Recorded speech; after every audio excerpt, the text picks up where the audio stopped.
الصلاة والسلام على خاتم الأنبياء والمرسلين وعلى آله وصحبه أجمعين، أما بعد. رب اشرح لي صدري ويسر لي أمري واحلل عقدة من لساني يفقهوا قولي. گزشتہ درس میں ہم نے دو چیزیں پڑھی تھیں. ایک تو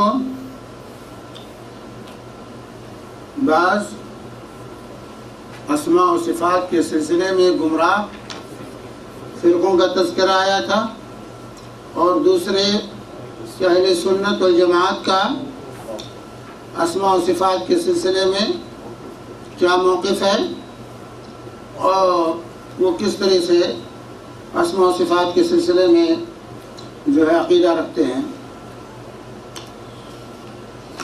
تو جہمیہ کا کیا موقف ہے؟ جہمیہ اسماء و صفات کے سلسلے میں جہمیہ کا کیا موقف ہے؟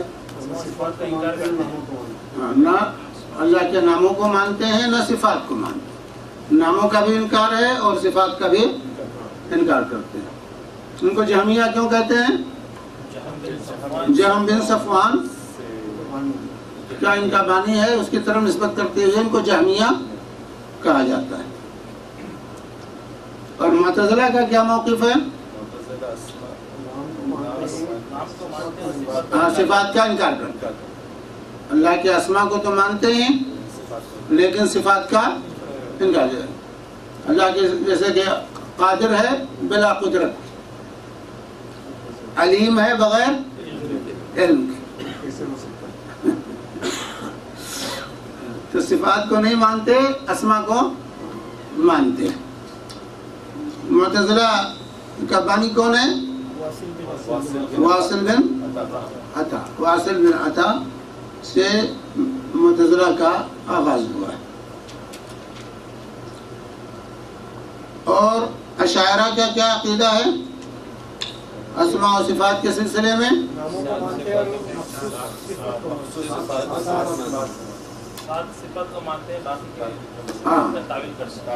باقی اسماء صفات کی تعویل کرتے ہیں.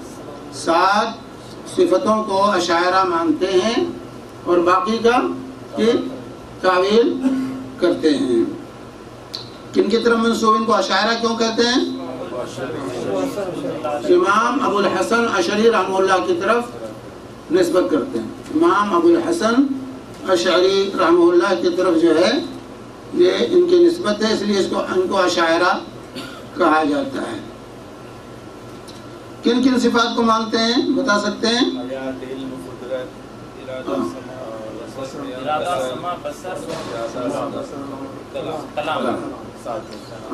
حیات، علم، قدرت، ارادہ، سمع، بصر، کلام، یہ 7 کو یہ مانتے ہیں.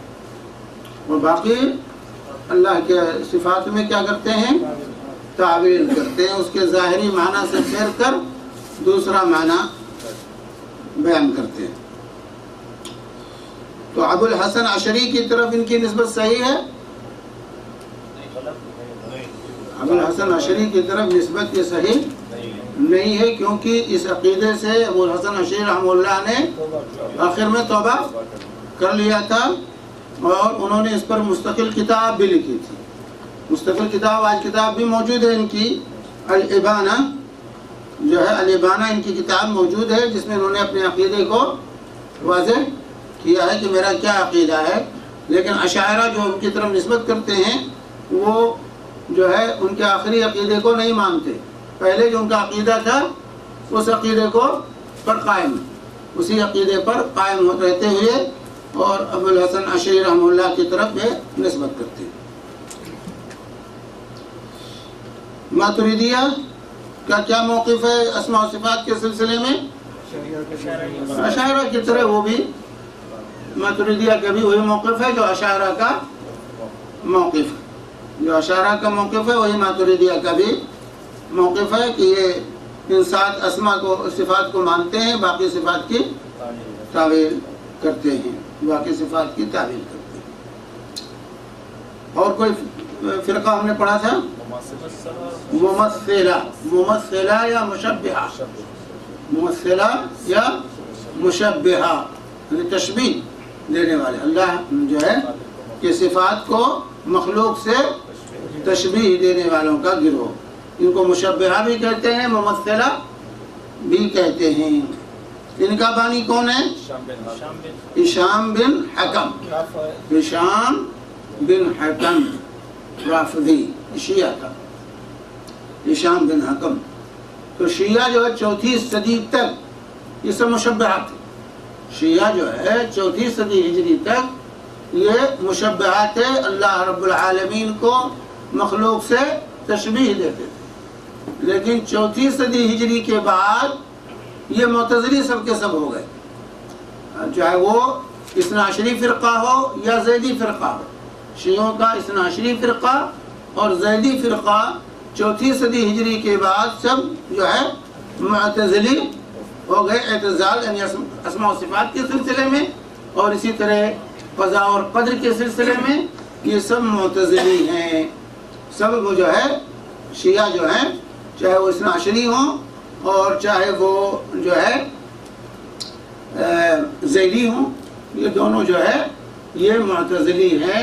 پہلے یہ مشبہات تھے، تشبیہ، اللہ خالق کو مخلوق سے تشبیہ دیتے تھے، لیکن 4 صدی ہجری کے بعد ان کے اندر انقلاب آیا، معتزلہ سے یہ متاثر ہوئے اور سب جو ہے چاہے وہ اثنا عشری ہوں چاہے ماتریدی وہ جو ہے زیدی ہوں، یہ دونوں کے دونوں فرقے ان کے جو ہے معتزلی ہو گئے۔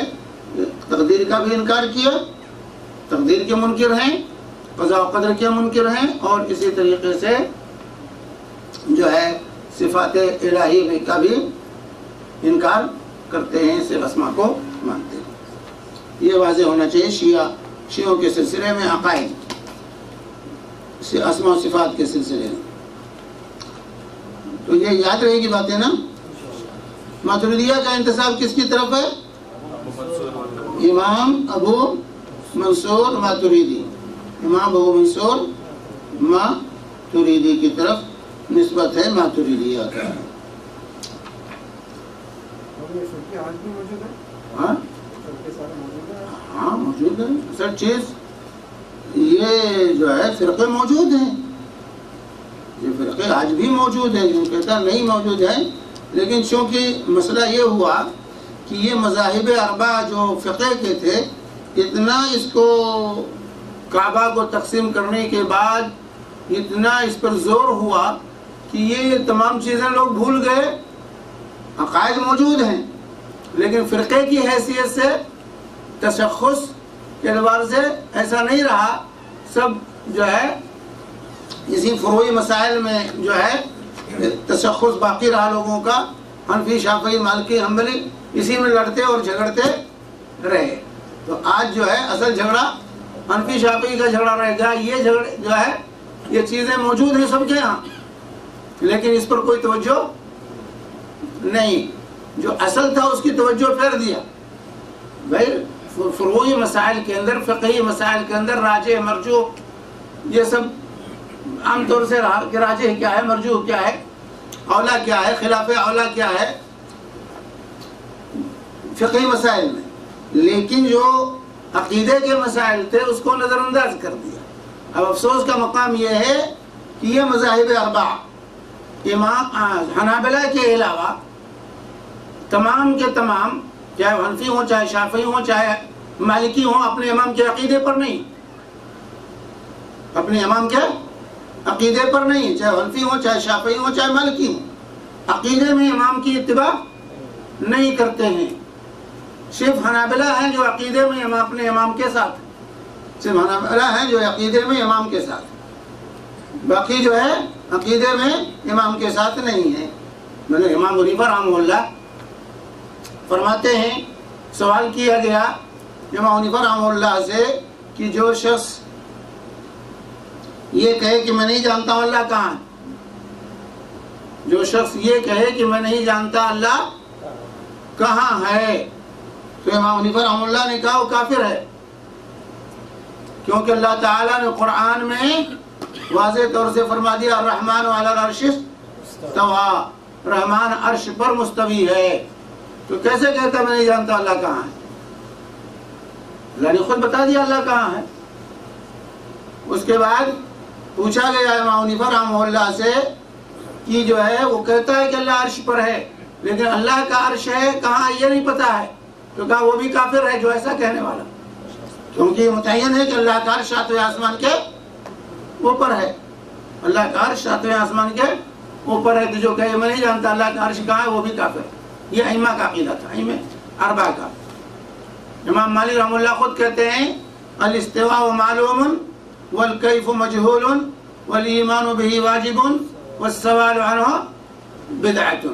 اللہ کا عرش کے اوپر ہونا ثابت ہے، استواء معلوم ہے، ثابت ہے، والکیف مجہول، لیکن اس کی کیفیت یہ معلوم نہیں ہے، مجہول ہے، والایمان بہ واجب، اللہ کے استواء علی العرش ہونے پر ایمان لانا واجب ہے، والسوال عنہ بدعہ، اور اس کی کیفیت کے بارے میں سوال کرنا یہ بدعت، کیفیت کے بارے میں سوال کرنا یہ بدعت۔ یہ تھا عقیدہ ائمہ اربعہ کا، امام حنیفہ ہوں یا امام مالک ہوں یا امام شافعی ہوں یا امام احمد بن حنبل ہوں۔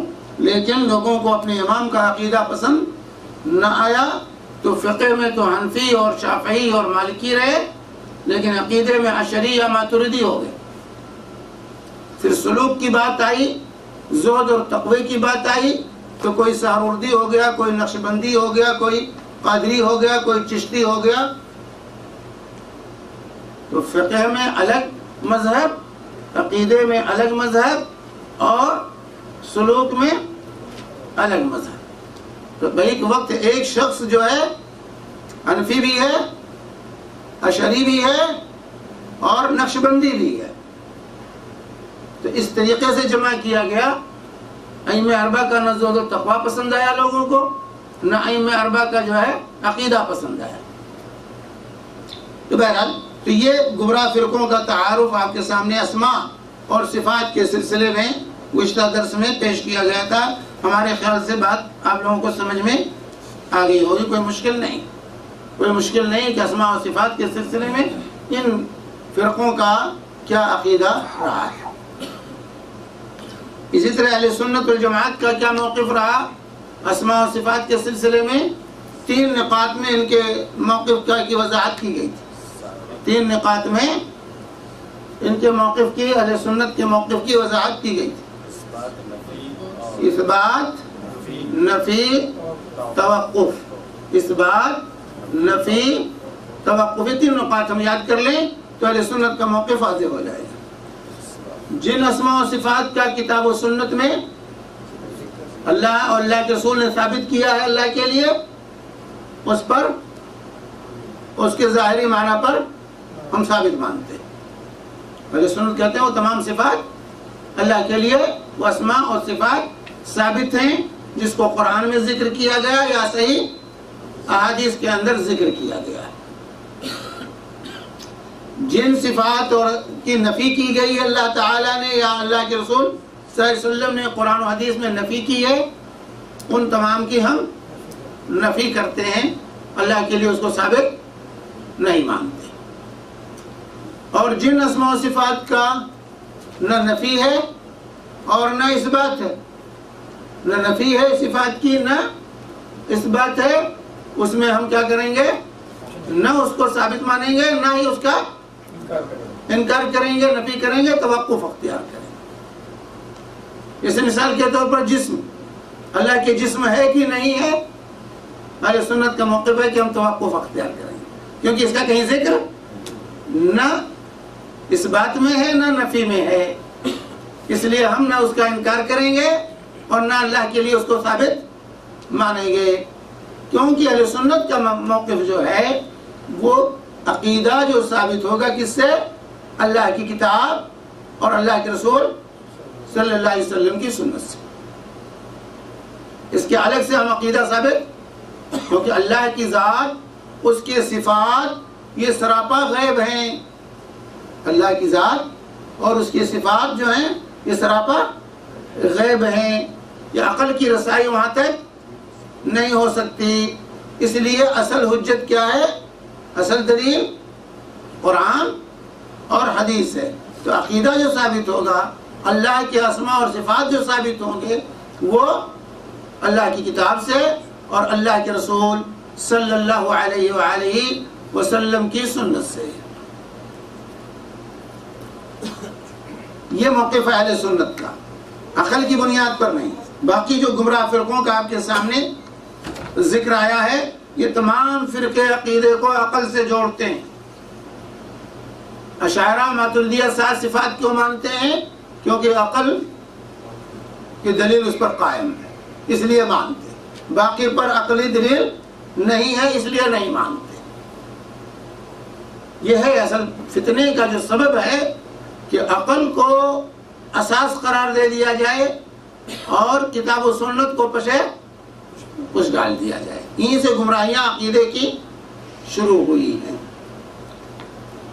تو بہرحال اہل سنت والجماعت کا موقف ہے اس بات نفی توقف. یہ خلاصہ ہمیں یاد رکھنا چاہیے کہ اہل سنت جو اسماء و صفات اللہ کی کتاب و سنت میں مذکور ہیں، اس پر اس کے جو عربی زبان میں اس کے جو معانی ہیں، اس میں اللہ کے لیے ثابت مانتے ہیں.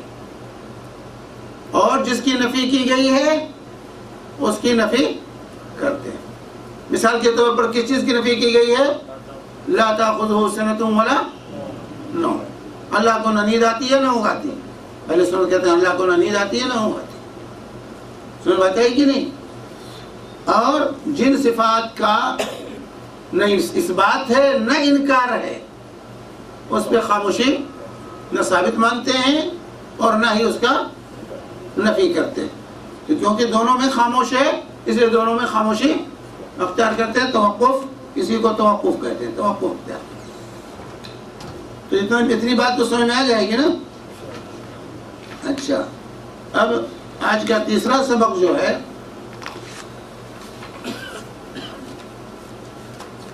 ہم پڑھیں گے بعض خاص اصطلاحات عقیدے کی. اسماء و صفات کو پڑھنے کے لیے خاص کچھ اصطلاحی الفاظ ہیں جو بار بار آئیں گے پڑھنے میں، اس لیے اس کو سمجھ لینا ضروری ہے کیونکہ بار بار اس کی تشریح کرنے کی ضرورت پیش نہ آئے.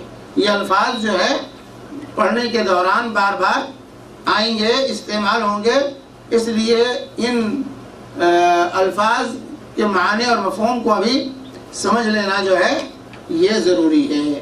تو آج ہم انشاءاللہ ان بعض الفاظ کو پڑھنے کی کوشش کریں گے.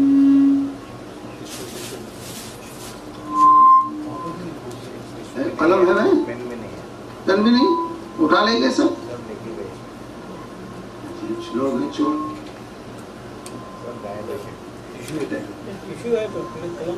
قلم نہیں ہے نا؟ قلم نہیں ہے.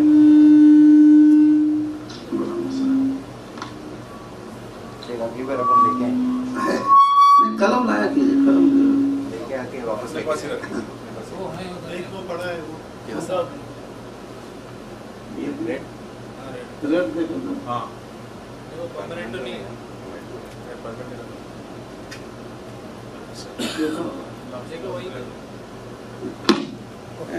اس کی چھوڑ.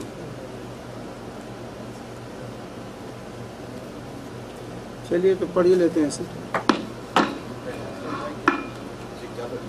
چلو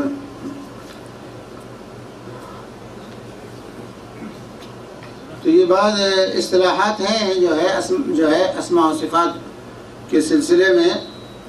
ایک لفظ ہے الحاد. الحاد آ جائے گا، لے آئیے تو اچھا ہے تاکہ لوگوں کو بند کر دیں.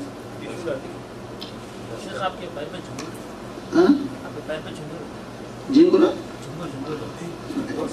گیا بات.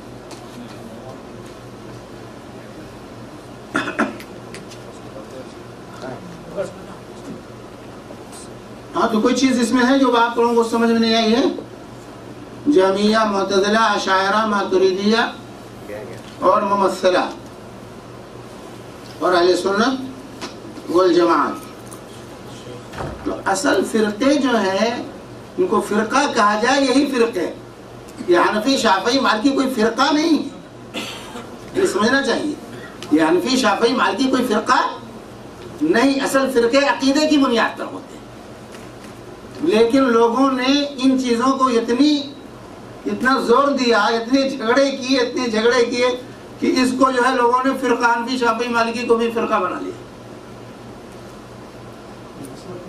ہاں مسلک کہتے ہیں لیکن وہ فرقے نہیں ہیں.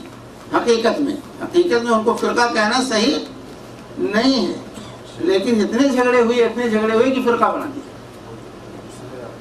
متعلق جو بار بار درس میں آئیں گے اس لیے ہم سمجھ رہے ہیں یہ اچھا ہے.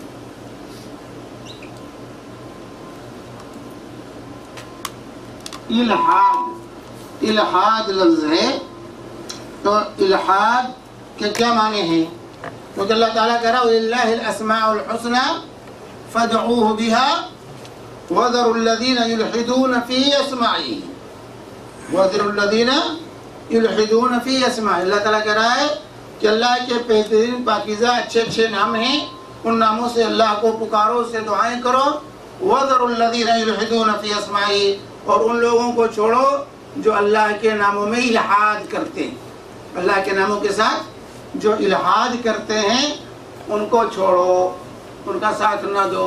یعنی تم الحاد نہ کرو اللہ کے اسماء اور صفات میں، اللہ کے اسماء و صفات میں الحاد نہ کرو. تو الحاد کی کیا معنی ہیں؟ الحاد کے جو ہے کیا معنی ہیں؟ الحاد کے معنی یہ ہیں کہ اسماء اور صفات کے معانی کو، اس کے حقائق کو بدل دینا. اس کے معانی اور حقائق کو بدل دینا، اس کے معنی کو بدل دینا، دوسرے معنی پہنا دینا. الحاد میں موڑنے کے معنی ہوتا ہے. لحد کو لحد کیوں کہتے ہیں؟ قبرستان میں قبر کی دو شکلیں ہیں، پڑھ چکے ہیں آپ لوگ. ایک لحد ہے اور دوسرے کیا ہے؟ شق ہے. ایک لحد ہے، ایک ہے شق. صندوق کی قبر اور جو ہے بغلی قبر. تو بغلی قبر کو لحد کہا جاتا ہے عربی میں. لحد کیوں کہتے ہیں؟ کہ وہ جو ہے ہٹا ہوا ہوتا ہے، جو ہے وہ قبلے کی طرف جو ہے دیوار میں الگ بنایا جاتا ہے اس کا میت کو سلانے کے لیے، اس لیے اس کو لحد کہتے ہیں کہ ہٹا ہوا، پھرا ہوا. تو جو ہے اسی لیے الحاد کے معنی موڑ دینا، پھیر دینا، یہ اصل معنی ہوتا ہے لغت میں. تو اس الحاد میں ایک معنی تو یہ ہے الحاد اسماء و صفات میں کہ اسماء و صفات کے جو ہے اسماء و صفات میں جو معنی ہے اس کا انکار کرنا. اسماء و صفات کا انکار کر دینا یہ بھی الحاد. اسماء و صفات کا اور اس کے معانی کا انکار کر دینا، جیسے کہ جہمیہ نے انکار کیا اور معتزلہ نے انکار کیا. تو یہ انکار کیا ہے؟ اسماء و صفات کا انکار، یہ الحاد ہے. اسماء و صفات کا انکار یہ الحاد ہے.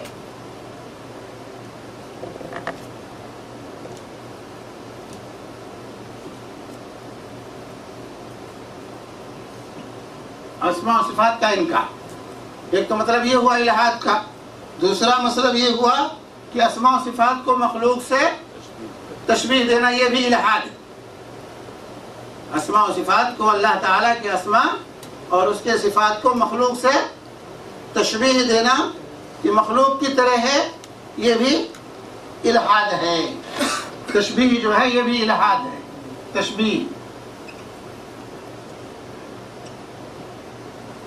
تشبیہ جو ہے یہ بھی الحاد ہے. یعنی اللہ تبارک تعالیٰ کے اسماء کی صفات کو مخلوق سے تشبیہ دینا، کہ یہ کہنا کہ اللہ کا ہاتھ ہماری ہاتھ کی طرح ہے. سمجھا؟ یہ تشبیہ ہوا. اللہ تعالیٰ آسمانی دنیا پر ویسے ہی نزول فرماتا ہے جیسے ہم نعوذ باللہ سیڑھی سے اترتے ہیں. میں بتائی کہ نہیں؟ تو یہ تشبیہ ہوئی. یہ تشبیہ کیا ہے؟ یہ الحاد ہے. اللہ کے اسماء و صفات میں مخلوق سے ہم اللہ کو تشبیہ نہیں دے سکتے. یا اسی طرح اللہ کا ایسا نام رکھا جائے جو اللہ تبارک تعالیٰ نے اپنا نام نہیں رکھا. اللہ کا ایسا نام رکھنا اپنی طرف سے جو اللہ تعالیٰ نے اپنا نام نہیں رکھا ہے. کیونکہ اسماء و صفات یہ توقیفی ہیں. کتاب و سنت میں جو نام اللہ کا ذکر ہے وہی نام ہم رکھ سکتے ہیں، اپنی طرف سے کوئی نام نہیں لے سکتے. اب اپنی طرف سے کوئی نام رکھتے ہیں تو الہاد ہے.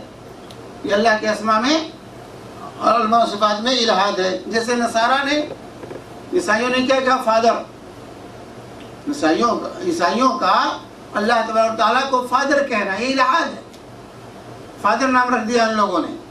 اسی طریقے سے فلاسفہ نے کیا کہا؟ مہندس الکون، کائنات کا مہندس، انجینئر. اب بہت سے لوگ بھی کہہ دیتے ہیں اسے مہندس الکون، کائنات کا انجینئر اللہ کو. یہ غلط ہے. اللہ نے کہیں یہ ذکر کیا ہے اپنے اسماء میں کہ ہم اس کو مہندس الکون کہیں. یا علت فاعلہ عام طور سے جو ہے فلاسفہ جو ہے جتنے ہیں وہ کہتے ہیں علت فاعلہ اللہ کے لیے، علت فاعلہ یعنی مہندس الکون. تو یہ کہنا یہ بھی الہاد ہے.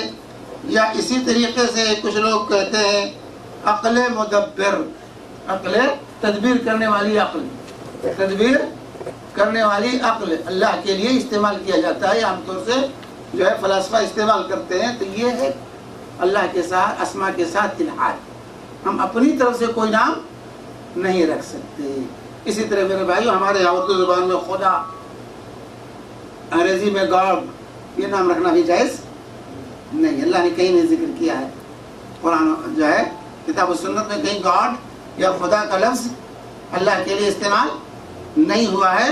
اس لیے اللہ کے لیے استعمال کرنا جائز نہیں. یہ الہاد ہے. یہ اللہ کے اسماء کے ساتھ الہاد ہے کہ ہم اپنی طرف سے اللہ کا کوئی نام رکھیں جو اللہ تبارک و تعالیٰ نے اپنا نام نہیں رکھا. اس لیے جو ہمارے ہاں خدا بہت رائج ہے، یا ادھر انگلش میں گاڈ کہتے ہیں، بلکہ جہاں اللہ لفظ جلالہ آتا ہے اس کا ترجمہ بھی جو ہے گاڈ، اور قرآن میں بھی ترجمہ کرتے ہوئے لفظ جلالہ کا ترجمہ کس سے کر دیتے ہیں لوگ؟ خدا سے اور گاڈ سے.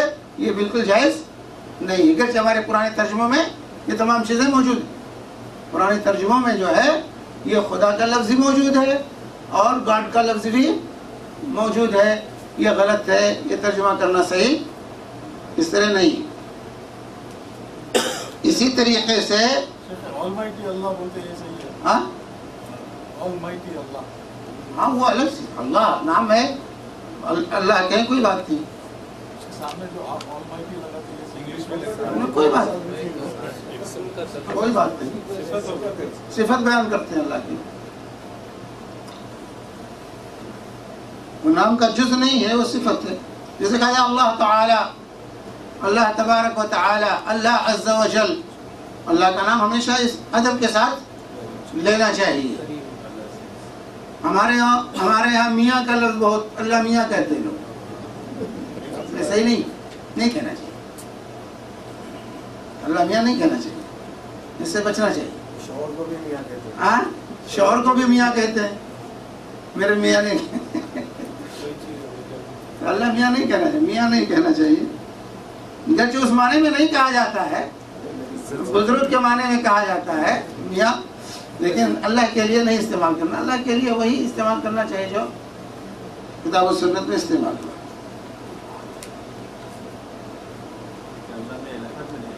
ہاں کیا میاں نہیں کہنا چاہیے. میاں کہیں ذکر نہیں ہے. کسی نام کا جز بنانا اس کو صحیح نہیں.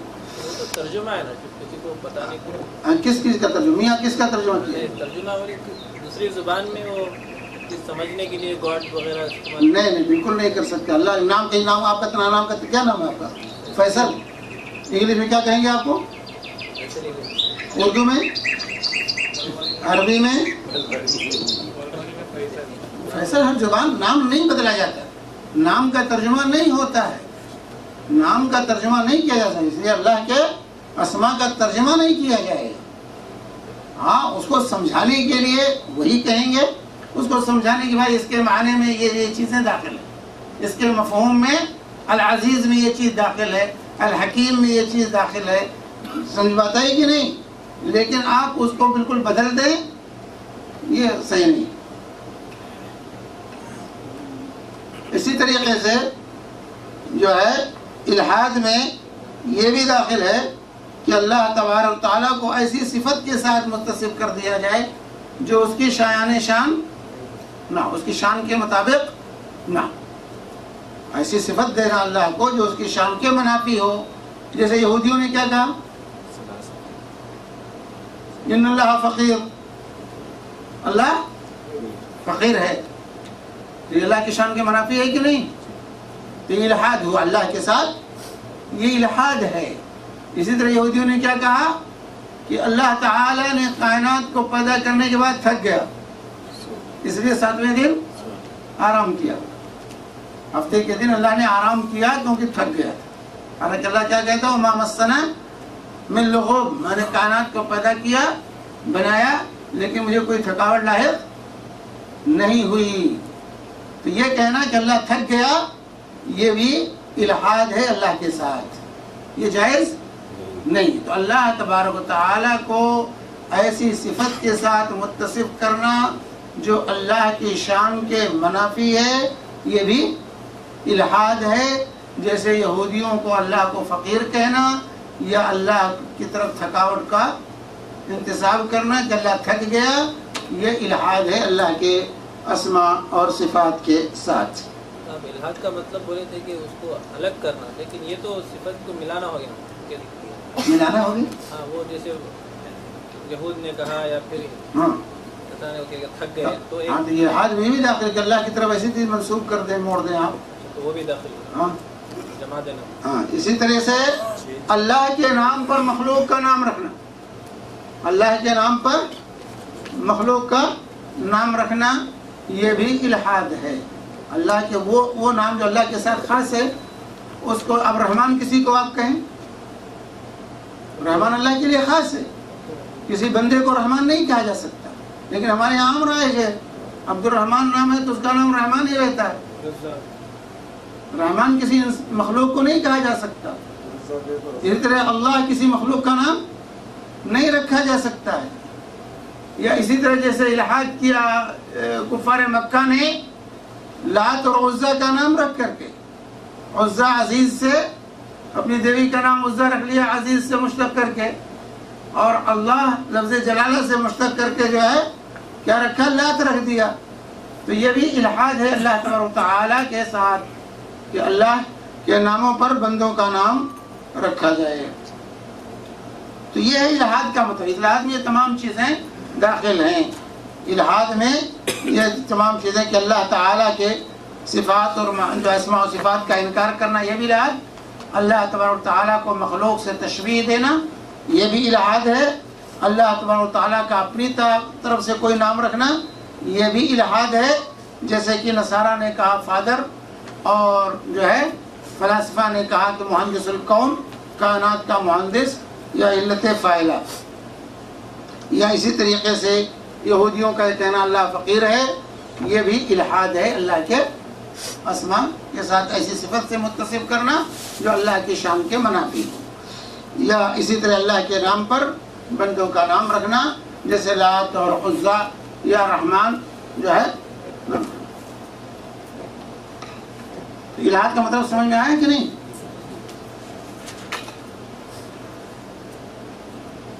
یہ تمام معانی جو ہے الحاد میں شامل ہے.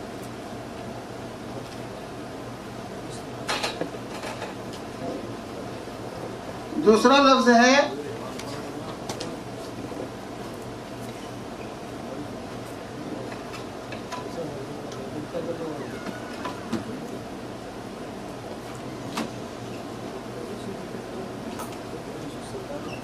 تعطیل. تعطیل دوسرا لفظ ہے. تعطیل کا لفظ اسماء و صفات پڑھتے ہوئے آتا ہے. تعطیل یہ بھی تعطیل کے معنی میں کیا ہوتے ہیں، کسی کو معطل کرنا. ہمارے یہاں یہ اصطلاح ہے کہ فلاں شخص کو معطل کر دیا گیا ہے، یعنی اس کی نوکری ختم کر دی گئی. اردو میں استعمال ہوتا ہے اور سرکاری دفاتر میں بھی یہ استعمال ہوتا ہے کہ فلاں آفیسر کو معطل کر دیا گیا ہے. فلاں آفیسر کو نہیں ٹرانسفر کرنے کو معطل کرنا نہیں کہتے ہیں، اس کی نوکری برخاست کرتے ہیں. سسپینڈ کیا کہتے ہیں؟ ہاں. تو تعطیل چھٹی کو بھی کہتے ہیں نا؟ ہاں، تعطیل چھٹی کو بھی کہتے ہیں، تعطیل کہاں کہتے ہیں، چھٹی کو بھی تعطیل کہا جاتا ہے، اس لیے عربی میں عطلہ ہے، عطلہ چھٹی کو، اور تعطیل یہ ہمارے یہاں ہندوستان میں بھی تعطیل اردو میں چھٹی کے بارے میں استعمال ہوتا ہے، کہ مدارس میں کہتے ہیں مدارس میں تعطیل ہے، اسکول میں تعطیل ہے یعنی دفتر میں تعطیل ہے یعنی چھٹی ہے۔ تو تعطیل کا مطلب یہاں پر جو اسماء و صفات میں ہے کہ اللہ کے اسماء و صفات کا انکار، اللہ کے اسماء و صفات کا انکار، جو اسماء و صفات کی بحث میں ہم پڑھیں گے عقیدے میں، تو تعطیل کا معنی ہے اسماء و صفات کا انکار کرنا۔ تو انکار کی تعطیل کی دو قسمیں ہیں، ایک تو تعطیل کلی پورے کا پورا، ایک جزئی ایک جز کا انکار۔ تو تعطیل کلی جو ہے کس نے کیا ہے؟ پورے اسماء و صفات کا انکار کس نے کیا ہے؟ جہمیہ نے، جہمیہ نے یہ پورے اسماء و صفات کا انکار کیا ہے، اور معتزلہ نے اسماء کا انکار نہیں کیا، صفات کا انکار کیا ہے۔ تو جو ہے لیکن پورے صفات کا انکار کیا، تو چاہے پورے اسماء و صفات دونوں کا انکار کریں یا صرف صفات کا پورے انکار کریں، یہ تمام کے تمام کلی تعطیل میں شامل ہوں گے، معتزلہ اور جہمیہ دونوں۔ اور جزئی انکار صفات کا کس نے کیا ہے؟ اشاعرہ اور ماتریدیہ۔ اشاعرہ اور ماتریدیہ نے 7 صفات کو مانا، باقی صفات کا انکار کیا، تو یہ جزئی جو ہے ایک جز کا انکار ہے۔ تو یہ تعطیل کے معنی اسماء و صفات کا انکار، جہاں بھی جو کہ اسماء و صفات کا انکار، چاہے وہ کلی انکار ہو چاہے جزئی انکار ہو۔ اس لیے جب کہا جاتا ہے معطلہ، جب معطلہ کہا جائے گا تو اس سے کون کون مراد ہوں گے؟ جہمیہ اور معتزلہ، اشاعرہ، ماتریدیہ، اور کون لوگ ہوں گے؟ اسی طرح فلاسفہ بھی، فلاسفہ اور اسی طرح باطنی فرقے جو ہیں یہ سب جو ہے معطلہ میں شامل ہیں۔ شیعوں کا باطنی فرقہ جو ہے جیسے اسماعیلی اور درزی اور علوی جو ہے بوہرا، یہ تمام چیزیں اس میں جو ہے باطنیہ میں شامل ہیں۔ یہ باطنی فرقے ہیں شیعوں کے یہ باطنی فرقے ہیں، یہ سب معطلہ میں سے، کہ یہ صفات کو مانتے ہی نہیں سرے سے یہ لوگ۔ ہاں علوی بھی، علوی شیعہ ہیں۔ یہ جو ہے نصیری کیا ہے؟ نصیری بھی اپنے آپ کو علوی کہتے ہیں۔ جو بشار اسد وغیرہ کون ہیں؟ یہ علوی ہیں۔ ہاں بشار اسد وغیرہ یہ علوی ہیں۔ ہاں سید بھی کہتے ہیں، میں سنی بھی علوی لکھتے ہیں، ایسی بات نہیں ہے، لیکن علوی کا فرقے کی حیثیت سے میں کہہ رہا ہوں، یہ نہیں کہہ رہا ہوں کہ جو علوی فرقے کی حیثیت سے علوی جو ہے، یہ نصیری لوگ، نصیری جو ہیں، نصیری یا علوی جو ہے، اور اسی طریقے سے اسماعیلی، یہ سب باطنی فرقے ہیں شیعوں کے، یہ سب معطلہ میں شامل ہے، یہ سب معطلہ میں شریک ہے جو ہے، یہ سب تعطیل کے قائل۔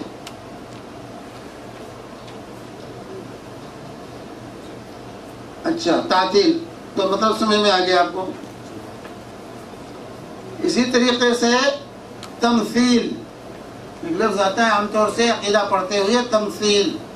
اہل سنت کا جب عقیدہ بیان کرتے ہیں اسماء صفات میں تو کہتے ہیں بغیر تعطیل و تمثیل و تکییف، جو ہے بغیر تعطیل، بغیر تکییف، بغیر تمثیل کے جو ہے اللہ کے اسماء صفات کو مانتے ہیں۔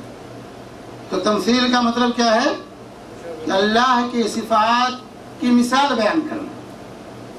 تمثیل کے معنی مثال بیان کرنا ہوتا ہے۔ تمثیل تو معنی جو ہے ڈرامہ کو بھی تمثیلیہ کہتے ہیں۔ ڈرامے کو کیا کہتے ہیں عربی میں؟ تمثیلیہ کہتے ہیں۔ تمثیل یعنی مثال بیان کرنا، کسی کی نقالی کرنا۔ تمثیل کے معنی ہوتا ہے کسی کی، ڈرامے کو کیوں تمثیل کہتے ہیں؟ نقالی ہوتی ہے اس میں، ڈرامہ میں کسی قصے کی، کسی کہانی کی نقالی کی جاتی ہے، اسی لیے اس کو تمثیل کہتے ہیں۔ یہ فلاں کا رول فلاں ادا کر رہا ہے، فلاں کا رول فلاں ادا کر رہا ہے تو جو ہے اس کو تمثیل کہا جاتا ہے عربی زبان میں.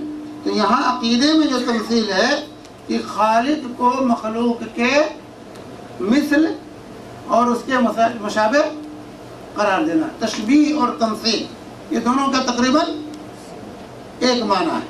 تشبیہ اور تمثیل کا تقریباً ایک ہی معنی ہے کہ خالق کو مخلوق کے صفات، خالق کے صفات کو مخلوق کے صفات سے کے مشابہ قرار دینا. جیسے کہنا کہ اللہ کا ہاتھ انسان کے ہاتھ کی طرح. نعوذ باللہ ثم نعوذ باللہ. تو یہ جو ہے تشبیہ ہے یا تمثیل ہے. اسی طرح ایک جو ہے ایک تمثیل ہوگی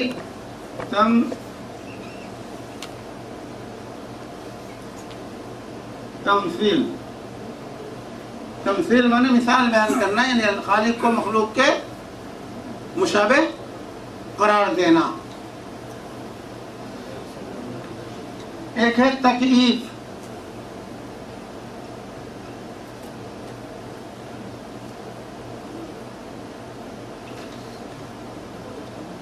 تکییف یہ دونوں رہے گا. تکییف کیفیت سے، تکییف جو ہے کیفیت سے، کیفیت حالت.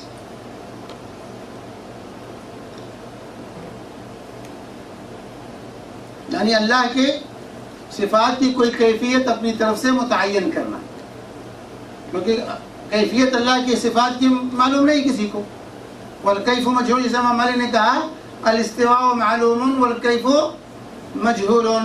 استواء تو معلوم ہے، ثابت ہے، لیکن کیفیت اس کی کیا ہے یہ مجہول ہے. اللہ عرش کے اوپر ہے تو کیسے ہے؟ جیسے ابھی ورکشاپ پہ جو ہے ایک رضوی صاحب کی تقریر بہت گردش کی ہے لوگوں میں، یہ کہتے ہیں اللہ عرش پر، یہ لوگ کہتے ہیں اللہ عرش پر بیٹھا. کوئی یہ نہیں کہتا اللہ عرش پر بیٹھا، یہ تو اتہام ہے. اہل سنت یہ نہیں کہتے اللہ عرش پر بیٹھا ہوا ہے، بلکہ کہتے ہیں اللہ عرش کے اوپر ہے. بیٹھنے کے کسی نے نہیں کہا ہے. یہ ہم نہیں کہتے کہ اللہ عرش پر بیٹھا ہے.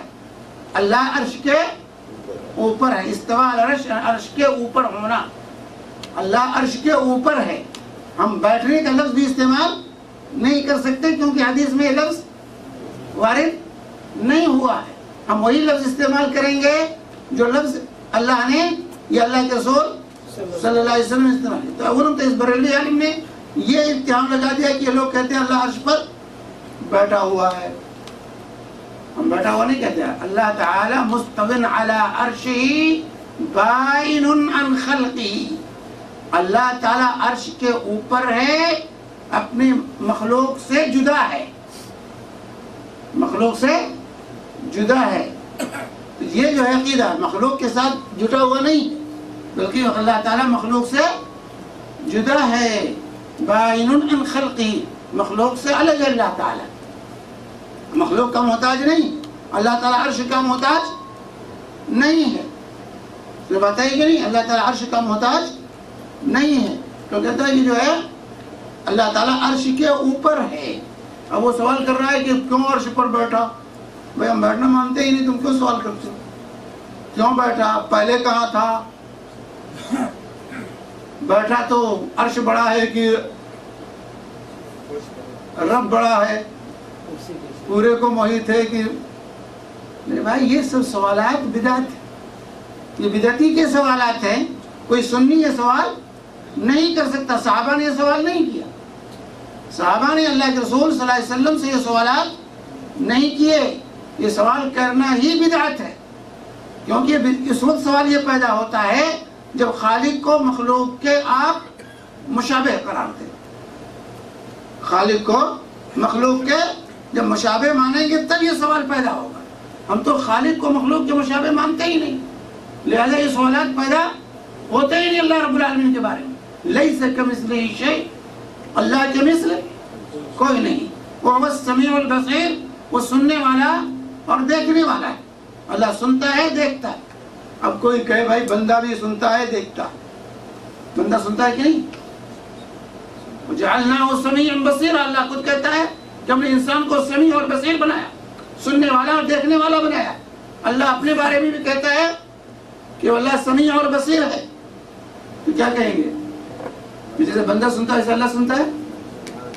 بھئی اللہ کے صفات میں وہ لوازم نہیں آتے جو لوازم بندوں کے صفات کے. بندہ سنتا ہے تو ایک محدود آواز سنے گا، محدود فاصلے سے سنے گا، بیک وقت ایک کی سنے گا، سب کی نہیں سن پائے گا. دیکھے گا تو ایک طرف دیکھے گا، چاروں طرف نہیں دیکھ سکتا، ایک محدود فاصلے تک دیکھے گا، اس کے بعد نہیں دیکھ سکتا. لیکن اللہ تبارک و تعالیٰ کے بارے میں نہیں پوچھیں گے بھئی اللہ بیک وقت کیسے سب کی سنتا ہے؟ سب کی سنتا اللہ. تو اللہ کا دیکھنا، اللہ کا سننا بندوں کے دیکھنے اور سننے کی طرح نہیں ہے. اللہ کے عرش کے اوپر ہونا بندوں کے تخت پر بیٹھنے کی طرح نہیں ہے. سمجھ بات آئی کہ نہیں؟ لیس کمثلہ شیء، اللہ کے مثل نہیں. یہ تو اس وقت سوال پیدا ہوگا کہ اللہ بیٹھا تو کیسے بیٹھا اور کیوں بیٹھا؟ اللہ بڑا ہے کہ عرش بڑا ہے؟ نعوذ باللہ ثم نعوذ باللہ. یہ اس وقت سوال پیدا ہوگا جب خالق کو مخلوق کے مشابہ تصور کریں گے تب. اور خالق مخلوق کے مشابہ نہیں ہے، اس لیے یہ سوال ہی پیدا نہیں ہوتا. یہ سوال ہی پیدا نہیں ہوتا. یہ سوال کرنے والا پہلے اللہ کو مخلوق کے مشابہ مانتا ہے پھر سوال کرتا ہے. یہ سوال کرنا اس بات کی دلیل ہے کہ یہ شخص اللہ تعالیٰ کو مخلوق کے مشابہ مان رہا ہے. مخلوق کے مشابہ اللہ نہیں. لیس کمثلہ شیء وہو السمیع البصیر. اللہ کے مثل کوئی نہیں، وہ سننے والا اور دیکھنے والا. اللہ بھی دیکھتا ہے، سنتا ہے، بندے بھی دیکھتے اور سنتے ہیں، لیکن دونوں میں کوئی مشابہت اور مماثلت نہیں ہے. تو اللہ کے صفات سے وہ لوازم نہیں آتے جو لوازم بندوں کے صفات سے آتے ہیں. بندہ بیٹھتا ہے تو جگہ لیتا ہے، اس کی ایک حیث ہوتی ہے اور اس کا اپنا وجود ہوتا ہے. تو اللہ رب العالمین کے لیے لازم نہیں آتا کہ وہ بڑا ہو کہ چھوٹا ہو. کیا ہے؟ اللہ تبارک و تعالیٰ وسع کرسیہ السماوات والارض. اللہ عرش اور کرسی کی تو بڑائی کا، اس کے حجم کا بھی ہم اندازہ نہیں لگا سکتے ہیں کہ آئیں اس کے بارے میں سوال کر. سراپا غیب ہے، غیب کے بارے میں سوال کرنا ہی غلط ہے. سراپا غیب ہے عرش و کرسی. اللہ تعالیٰ کہتا ہے وسع کرسیہ السماوات والارض. اللہ کی کرسی نے زمین و آسمان کو اپنے گھیرے میں لے لیا. تو جب کرسی کا یہ عالم ہے تو عرش کا عالم کتنا بڑا ہوگا، اور پھر اس کے اوپر جو رب ہے اس کا وہ کتنا بڑا ہوگا. ہم کیسے اندازہ لگائیں گے؟ وسع کرسی، اللہ کی کرسی نے زمین و آسمان کو اپنے گھیرے میں لے لیا. تو عرش کا کیا عالم ہوگا، پھر رب کا کیا عالم ہے، اس کا تو کوئی اندازہ لگا سکتا ہے؟ نہیں لگا سکتا. اس لیے اس سلسلے میں سوال کرنا ہی، جس امام مالک نے کہا الاستواء معلوم والکیف مجہول. استواء معلوم ہے، کیفیت مجہول ہے. الایمان بہ واجب والسوال عنہ بدعت. ایمان لانا واجب ہے استواء پر، اور اس کے سلسلے میں سوال کرنا بدعت ہے. یہ تمام ائمہ اربعہ کا عقیدہ ہے، صحابہ کا عقیدہ، تابعین کا، تبع تابعین کا یہ عقیدہ ہے. تو ایسا سوال کرنے والا بدعتی ہے ائمہ اربعہ کی نگاہ میں. ائمہ اربعہ کی نگاہ میں ایسا سوال کرنے والا کہ اللہ کیسے بیٹھا، کہاں بیٹھا، کیا کیا، جو ہے عرش بڑا ہے کہ اللہ بڑا ہے، نعوذ باللہ. اللہ اترتا ہے تو پھر عرش چھوڑ دیتا ہے، عرش خالی ہو جاتا ہے کہ نہیں خالی ہوتا ہے. یہ تمام سوالات اس وقت ہوتے ہیں جب مخلوق کے لیے سوال کیے جائیں. یہ تمام لوازم ہیں مخلوق کے صفات کے، خالق کے صفات کے یہ لوازم نہیں. اللہ کی صفات سے یہ لازم نہیں آتا. سمجھ بات آئی کہ نہیں؟ کیفیت متعین کرنا ہے. اللہ کی صفات کی کیفیت جو ہے کہ اللہ کی سننے کی کیفیت یہ ہے، دیکھنے کی کیفیت یہ ہے، اللہ رب العالمین کے ہاتھ کی کیفیت یہ ہے، اللہ رب العالمین کی آنکھ کی کیفیت یہ ہے. تو کیفیت متعین کرنا اس کو تکییف کہا جاتا ہے. اس کا نام ہے تکییف، یعنی اللہ کے صفات کی کیفیت متعین کرنا. تو جو ہے جیسے کہنا کہ اللہ کا ہاتھ یا اس کا نزول فرمانا اس طرح، اللہ اس طرح نزول کرتا ہے. اس طرح جو اللہ تبارک و تعالیٰ جو ہے قیامت کے دن آئے گا اللہ تعالیٰ جو ہے، تو یہ کیفیت متعین. اللہ تعالیٰ لمبا ہے، یہ اللہ تبارک تعالیٰ کا قد چھوٹا ہے، نعوذ باللہ ثم نعوذ باللہ، یہ کہنا یہ تکیف ہے، یہ کیفیت متعین کرنا ہے۔ اور اللہ رب العالمین کے بارے میں جو ہے سوال کرنا کہ اللہ کی صفت کیسے ہے، یہ بھی تکیف ہے۔ یہ اللہ کی یہ صفت کیسی ہے، کیسے ہے اللہ تعالیٰ کی یہ صفت، یہ بھی تکیف میں داخل ہے۔ نہ سوال نہیں کر سکتے، ہم سوال نہیں کریں گے کہ اللہ کی کیفیت، دیکھنے کی کیفیت، سننے کی کیفیت، اللہ کے ہاتھ کی کیفیت، اللہ کے وجہ چہرے کی کیفیت یا کیسی ہے، یہ سوال کرنا بھی تکیف میں داخل ہے، جائز نہیں۔ یہ سوال کرنا یہ بدعت ہے، یہ جائز نہیں ہے۔ تو تکیف کا یہ مطلب ہوتا ہے کہ اللہ کی صفات کی کیفیت متعین کرنا یا اس کیفیت کے بارے میں سوال کرنا، یہ جو ہے صفت کے بارے میں کہ اس کی صفت کیسی ہے، تو یہ بھی تکیف میں داخل ہے۔ بات اتنی سمجھ میں آ گئی نا، تعطیل کی، تمثیل کی اور تکیف۔ تو ہم نے آج 4 چیزیں پڑھی، الحاد، تعطیل، تمثیل، تکیف، یہ 4 باتیں جو ہے آج ہم نے یہاں پر پڑھی۔ اور کچھ پڑھیں گے کہ بس اتنا یاد رہے گا؟ ہاں ہضم اور ہضم نہیں ہوگا، اسی لیے میں تھوڑا تھوڑا بتا رہا ہوں۔ تو الحاد، تعطیل، تمثیل، تکیف۔ الحاد کا مطلب بھی انکار ہوتا ہے، سمجھ میں آتا ہے، اور تعطیل کا مطلب بھی انکار ہی ہوتا ہے، سمجھے؟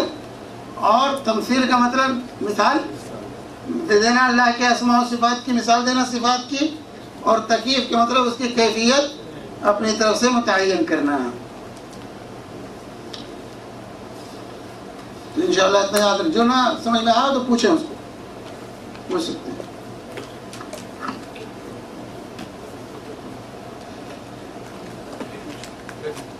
ہاں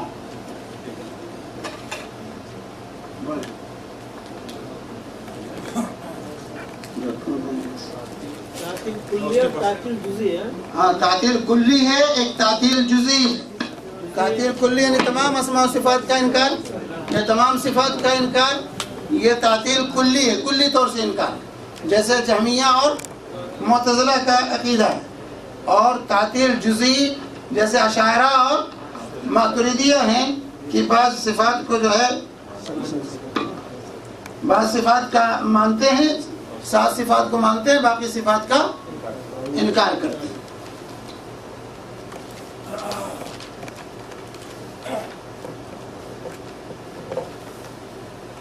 معطلہ اسی سے تعطیل ہی سے معطلہ، تعطیل سے جو ہے معطلہ ہے۔ تو معطلہ جو ہے تعطیل میں جہمیہ بھی شامل ہیں، معتزلہ بھی شامل ہیں، اشاعرہ اور ماتریدیہ بھی شامل ہیں، اور اسی طرح شیعوں کے باطنی فرقے جو ہیں وہ بھی اس میں شامل ہیں، فلاسفہ بھی شامل ہیں۔ بھورا ابھی لاسٹ ٹائم بمبئی میں انتقال ہوا، وہ سرکاری طور پر دفن کیا نا بمبئی میں، وہ کیا ہے اس کا عقیدہ؟ وہ اسماعیلی ہیں سب نا، وہ اسماعیلی شیعہ ہیں، یہ باطنی فرقے ہیں سب۔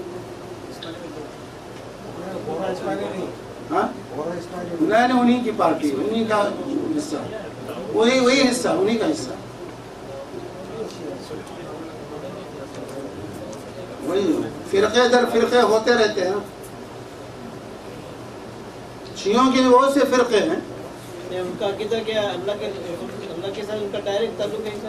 ان کا بہرے سب عقیدے کو برباد، باطنی فرقہ ہے جو ہے، اس صفات کے بالکل ہی جو ہے انکار ہے کیا، نہ صفات اور نہ عدم صفات۔ عالم ہے، عالم نہیں ہے، دونوں نہیں کہیں گے۔ اللہ کی صفت علم ہے یا علم نہیں ہے، نہ کہیں گے اللہ علم سے متصف ہے، نہ کہیں گے نہیں متصف۔ ہاں، اس کا بھی انکار، اس کا بھی انکار۔